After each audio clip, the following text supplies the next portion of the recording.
ای ځوانانو ها یوه خبره درته وکړم وکړه بلې زه په ځنګل کې وم او ما سره موټر سایکل وه بیا یوه چوړه وه ورسره شیرون وه ارمندیرو وه موږ چې اوس په زه څه کوم چوړه مې د تارو دوزو کې مې په د لستوني کې مې ننه پټه کړې وه د تارو مې کوچله داسې ارتوغل باندې مې درته پوڅې داسې درته په وترېله که نه په دې ځای کې ولګېدل په دا سار باندې په دماغو باندې ډایرکټ هغوی ځای کې مړ شه مړه دا څه خبره ده او پرون په نقصستان په لوګو کې و یوه بلوغ مخدش لا سړی وره په بجاړې کې مې چوړه وه که نه دا بجاړې کې مې چوړه وه زم مې ته پوک انته ویل چې اوس په دې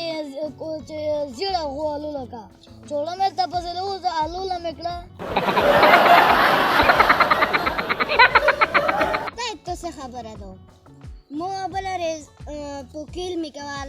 10 کسان متبرد ته کولی مو سره بیټ وه